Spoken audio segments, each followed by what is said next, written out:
Hey, I'm Jusko, and this is Strictly Credit Cards, where we talk about strictly credit cards. Subscribe, why don't you? In this video, we are going to review the Best Buy credit cards. We're going to look at the rewards, the financing offers, what credit score you might need, all of that good stuff. So, Best Buy has a credit card program in partnership with Citibank. So Citi is the actual issuer of the Best Buy credit cards, and what you can get out of this program is obviously credit to buy Best Buy things, as well as potentially things outside of Best Buy. You can earn reward points that will be eventually redeemed toward future Best Buy purchases, or you can choose to use the card to get 0% financing on larger purchases that you make at Best Buy. All right, before we look at the rewards and the financing, let's look at the application process, because there are 3 Best Buy credit cards that you potentially could get approved for. The first one is the My Best Buy Platinum Visa, which can be used at Best Buy, but also anywhere else that Visa is accepted. If you're not approved for that one, you may be offered the My Best Buy credit card that is a store-only card, can only be used at Best Buy. If you can't qualify for that card either, you may be offered the Best Buy Gold Visa, which has a $59 annual fee, unlike the first 2 cards that have no annual fee. For the most part, I would say, skip that $59 Gold Visa unless you have a, bad credit history and feel like this is a card that maybe could help you build credit history and maybe you've had trouble getting approved otherwise. But really, if you can't get approved for those first 2 cards, the $59 Gold Visa is not one that I would really suggest. Anyway, when you apply online, they're first going to consider you for that Platinum Visa. If you don't qualify, they would go on to the store card and then the Gold Visa. In store, I have heard that you sort of have the choice. You can choose to go straight for the store-only card if you want to, if you don't want a Visa, although I think most people probably want the Visa and not the store-only card, but that's kind of how it works. All right, so let's talk rewards. Best Buy has an existing rewards program called My Best Buy. When you get one of their credit cards, you are earning rewards that go on top of that. So when I tell you about what these rewards are, they are going to be sort of the combined what you're getting from the card and what you are getting from the My Best Buy program. So you can be part of My Best Buy without getting the card, but the card is going to give you more. So if we assume that you have the Best Buy Visa card, you are going to get a 5% reward on your Best Buy purchases. You're going to get a 3% reward on gas purchases that you are making with the card. You're going to get a 2% reward on dining and takeout purchases, 1% everywhere else. In addition, Best Buy has some rotating categories. Things change off and on in terms of where they are going to give some enhanced rewards, but there's usually another category where you can earn a higher rewards percentage as well. I believe as I make this video, it is groceries that you can get a little higher percentage on, but those will change, so that is not something that is set in stone. Now, just a quick technicality here, the rewards that you earn on the Best Buy credit cards are technically given to you as points, and each point is worth 2 cents when it is redeemed. So when I talk about a 5% reward on your Best Buy purchases, technically you are getting 2.5 points. It really doesn't matter, but if you actually get the card and you are kind of checking out the reward program and you're looking at points versus seeing a percentage or whatever, that's why it is happening. So it's a 5% reward, but that comes in the way of 2.5 points per dollar on those Best Buy purchases.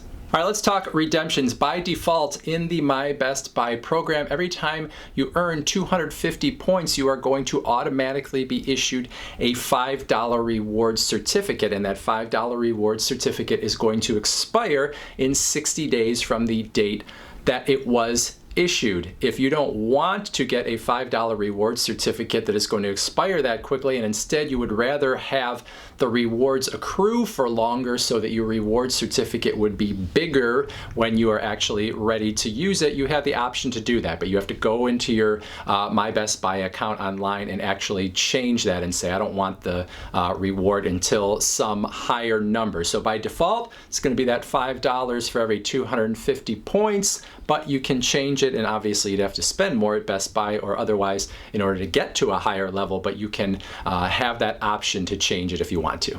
Another quick note here, Best Buy used to send out physical reward certificates. As far as I understand it, they don't do that anymore. So they will send you a link and you can find a printable reward certificate, or you can access it on your phone if you're in a store and use it that way when you redeem it. But you're not going to have that mail option. So if you're the kind of person that maybe would forget you have those rewards, but if it showed up in the mail, that would jog your memory and then you would go use it. That's not how it's going to work anymore as far as I understand it. So you're probably just going to get an email that says, hey, your reward certificate is ready to go, and then it's going to be kind of up to you to remember that you have that, because you're not going to have something physical in your hands to remind you over and over again that you have the certificate you need to use. All right, one final note on rewards. Best Buy does do a little bit of an extra for people that spend a lot of money with Best Buy. So if you have spent $1,500 within the last year with Best Buy, you would be considered an elite member. If you have spent $3,500 or more, you would be considered an Elite Plus member, and you get a little bit extra for that. So if you're an elite member, you don't get a whole lot, but one thing you do get is points banking, which means when you have your points, you don't have to set a default that says I'm going to get a certificate at X number of dollars. You essentially can just bank those points for as long as you want to, and then you can really accrue them and use them when you are ready to. So you're not forced into doing any default setting, and they're just going to get that certificate sent to you whenever you hit it. If you are in Elite Plus, you have the points banking, but then you also get 6% in rewards on your Best Buy purchases instead of the default 5%. So not a huge bonus if you are Elite or Elite Plus, but a little something extra. All right, let's talk financing. When you are a Best Buy credit card holder, you have the option when you make larger purchases to take advantage of a 0% financing offer instead of earning rewards on those purchases. So as I make this video, there are offers of 0% for 12 months on purchases of $299 or more, 0% for 18 months on purchases of $499 or more. There are offers of 0% for 24 months on some larger purchases within certain categories. So sometimes the 0% offers are store-wide, sometimes they are within certain categories, and the length and type of offers can change as well. So I'm kind of telling you what's happening now as I'm making this video, but if you get the card down the road, there could be other different offers as well. Now, an important thing to know about these 0% offers is that they are what is known as deferred interest offers, and what that means is that you have to pay them off in full within that time frame that they give you. Otherwise, you're going to be charged all of the interest that would have accrued from the date of purchase as if that 0% offer had never existed. So let's say you take a 0% for 18-month offer on something that cost $500. If you don't pay off that complete $500 within that 18 months, even if you only owe, $7 more on the thing, if you haven't paid it off in full, they are going to act like that 0% offer never existed, and they're going to charge you all of the interest that would have accrued all those months since the date of purchase. So you have to make sure that you do pay it off in full. Otherwise, you're going to get all that interest and it's all going to show up at one time.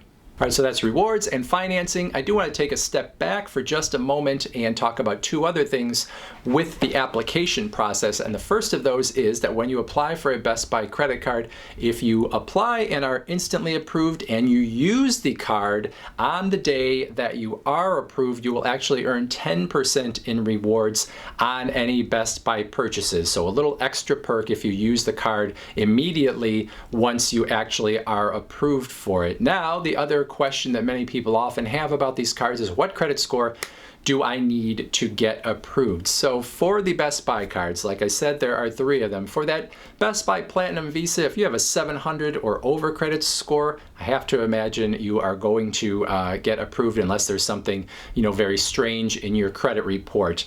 Between 650 and 700, probably still approved, but maybe there's going to be some rejections in there. Between 600 and 650, I think it's going to be a little tougher to get your hands on that Visa, but you would probably be approved for the store card. Now, once you get under 600, that is a place where there's no telling what they do. You're probably not going to get the Visa if you're under 600. You may still qualify for the store card, or you might get offered that gold Visa that has the $59 annual fee. These are not set in stone numbers. They are going to look at more than just your credit score. If there's some other thing that jumps out at them, that would be part of whether you are approved or denied. If you've applied for a ton of credit cards in the last 6 months or 12 months or whatever, that could be something that hurts you more, even if your credit score is a little higher. If your credit score is a little lower and you don't have a whole lot of credit history, but it's not that bad, they could potentially approve you for something a little better. So you never know for sure, but those are sort of some guidelines.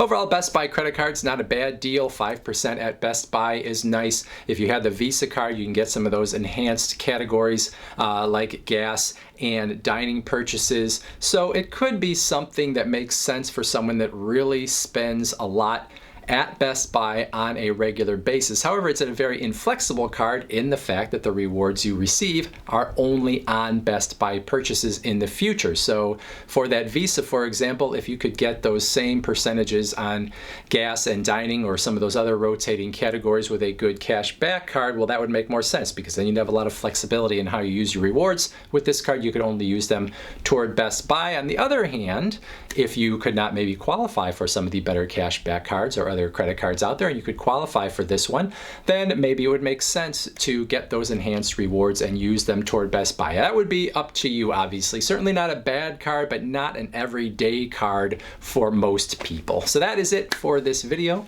Thank you for watching. I would ask you again to subscribe, and we'll see you next time.